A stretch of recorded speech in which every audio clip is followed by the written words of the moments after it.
क्या आपको पता है कि Harry Potter and the cursed child एक ऑफिशियली स्टोरी होने के बावजूद भी अब तक उस पर फिल्म क्यों नहीं बनी। आज के इस वीडियो में हम एक्सप्लोर करेंगे एक इमोशनल जर्नी, एक ऐसी कहानी जो शुरू तो होती है हॉगवर्ट्स एक्सप्रेस से, लेकिन खत्म होती है उन जवाबों के साथ जो आज तक फैंस को नहीं मिले हैं। 2001 में जब Harry Potter and the sorcerer stone film release हुई थी, किसी ने भी नहीं सोचा था कि ये फ्रेंचाइजी दुनिया की सबसे सक्सेसफुल फिल्म बन जाएगी।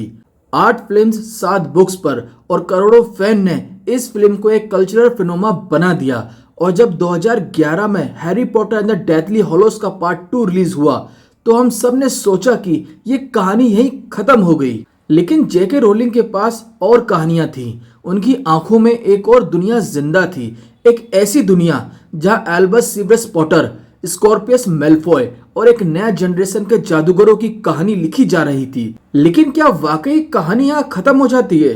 2016 में वेस्ट एंड पे एक नया प्ले लॉन्च हुआ, Harry Potter and the cursed child नाम से।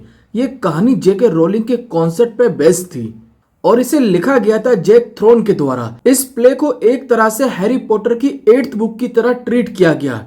स्टोरी में हम देखते हैं हैरी को, जो अब मिनिस्ट्री ऑफ मैजिक में काम करता है। उसका बेटा एल्बस पॉटर हॉगवर्ट्स जा रहा है, लेकिन वो अपने बाप के नाम और लेगेसी के बोझ के साथ स्ट्रगल भी कर रहा है। और यहीं से शुरू होती है एक इमोशनल जर्नी जिसमें वक्त के साथ खेल होता है, दोस्ती और दुश्मनी दोबारा डिफाइन होती है। कर्स चाइल्ड सिर्फ एक टाइम ट्रेवल और मैजिक की कहानी नहीं है, हैरी और एल्बस एक दूसरे को समझने की। स्कॉर्पियस, जिसको लोग वोल्डेमॉर्ट का बेटा समझते हैं, वो एल्बस का बेस्ट फ्रेंड बनता है।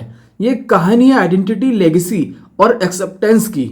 और जब एल्बस और स्कॉर्पियस एक्सीडेंटली एक अल्टरनेट टाइमलाइन क्रिएट करते हैं जहां सेड्रिक डिग्री डेथ ईटर बन चुका है, स्नेप जिंदा है और वोल्डेमॉर्ट जीत चुका है, तब हम रियलाइज करते हैं कि हर चॉइस कितनी पावरफुल हो सकती है। ये प्ले इतना सक्सेसफुल हुआ कि लंदन, ब्रॉडवे, मेलबर्न और टोक्यो हर जगह इसके सोल्ड आउट शो हो रहे थे। लेकिन जब एक चीज इतनी पॉपुलर हो तो सवाल उठता ही है कि इस पर फिल्म अब तक क्यों नहीं बनी। 2017 से रूमर्स चल रहे हैं कि वार्नर ब्रोस इसे फिल्म में कन्वर्ट करेगा। स्टूडियो इस स्टोरी पे ट्रायलॉजी बनाना चाहता है और original trio Daniel Radcliffe, Emma Watson और रूपर्ट ग्रिंट को उसमें वापस लाना भी चाहता है। लेकिन जेके रोलिंग ने तभी एक स्टेटमेंट दिया था, कर्स चाइल्ड एक स्टेज प्ले है, इसका फिल्म एडेप्टेशन का कोई प्लान नहीं है। जेके रोलिंग का वार्नर ब्रदर्स के साथ रिश्ता हमेशा कॉम्प्लेक्स रहा है।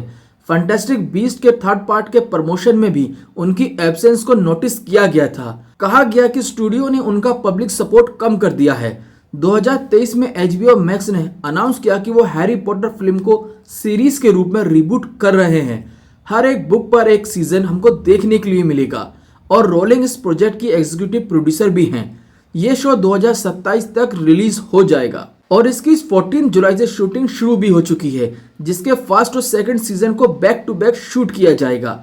अब सवाल ये है कि क्या कर्स चाइल्ड के लिए ये एक नया रास्ता हो सकता है? क्या हम एल्बस और स्कॉर्पियस की स्टोरी को इस नए पॉटर वर्स में एक्सप्लोर कर पाएंगे या फिर वो सिर्फ स्टेज तक सीमित ही रह जाएगा? फैंस हर साल डिमांड करते हैं कि Harry Potter and the cursed child पर फिल्म कब आएगी, और जब भी कोई रूमर्स आता है लोग सोचने लगते हैं क्या डैनियल रेडक्लिफ, एमा वॉटसन और रूपर्ट ग्रिंट वापस आने वाले हैं? और आखिर क्यों नहीं सोचेंगे, क्योंकि अगर ये फिल्म आई तो स्टार वॉर्स या एवेंजर्स एंड गेम के बॉक्स ऑफिस रिकॉर्ड को बड़ी आराम से तोड़ सकती है।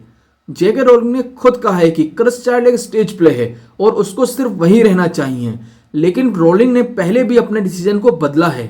फैंटास्टिक बीस्ट फिल्म की सीरीज का एग्जाम्पल ही ले लो, और जब वार्नर ब्रोस ने उनसे रिसेंट मीटिंग की तो फैन फिर से होप में आ गए। स्टूडियो को ये बात अच्छे से मालूम है कि हैरी पॉटर उनका स्टार फ्रेंचाइजी है, लेकिन उन्होंने फैंटास्टिक बीस्ट पर फोकस इसलिए किया क्योंकि उन्हें हटके चाहिए था कुछ। लेकिन जब फैंटास्टिक बीस्ट पर बनी फिल्में फेल होने लगी तब उनका ध्यान फिर से ओरिजिनल कास्ट और कहानी पर गया। तो अगर वार्नर ब्रोस चाह भी ले तो भी रोलिंग की परमिशन के बिना कुछ भी नहीं हो सकता। क्या ये पॉसिबल है कि नए एक्टर्स के साथ एक कहानी बनाई जाए? हो सकता है, लेकिन फैंस ओरिजिनल ट्राई को देखना चाहते हैं फिर से। अब अगर फिल्म बनी तो कैसी होगी जरा सोचिए। पहला टीजर आता है, बैकग्राउंड में हॉगवर्ट्स एक्सप्रेस की सीटी सुनाई देती है और एक आवाज, sometimes the past finds its way back. Albus Severus Potter platform number 9:15 पर खड़ा है। एक नए विलन का आतंक बढ़ रहा है और नया टाइम ट्रेवल ट्विस्ट, डम्बलडोर के सीक्रेट, स्नेप की एक और मेमोरी और एक आखिरी वॉर जिसमें हैरी और उसका बेटा दोनों साथ में लड़ते हैं। फैंस के लिए ये फिल्म सिर्फ नॉस्टैल्जिया नहीं होगी बल्कि एक इमोशनल जर्नी होगी, वापस उन दिनों में जाना जहां रोन का एक जोक सब कुछ हल्का कर देता है, हरमाइनी की एक स्पेल जिंदगी बचा लेती है और हैरी हमारा चूजन वन एक बार फिर से अंधेरे से लड़ता है। अभी के लिए हमारे पास प्ले है, लेकिन कल क्या हो, शायद रोलिंग का दिल बदल जाए, शायद वार्नर ब्रोस एक एपिक अनाउंसमेंट कर दे, शायद हॉगवर्ट्स एक बार फिर से पर्दे पर चमके और जब वो दिन आएगा हम सब वापस थिएटर में जाकर एक ही बात कहेंगे, छू मंतर गली। हैरी पॉटर की दुनिया कभी खत्म नहीं होगी हमारे लिए। HBO मैक्स की सीरीज हो या फिर कर्स्ड चाइल्ड का प्ले, फैंस के लिए दुनिया जिंदा है, उनकी यादों में, उनके इमोशंस में, और शायद एक दिन जब वक्त सही हो हैरी फिर से हॉगवर्ट्स जाएगा और हम सब उसके साथ होंगे। अगर आप भी चाहते हो कि कर्स्ड चाइल्ड पर एक फिल्म बने तो कमेंट में लिखो मैजिक।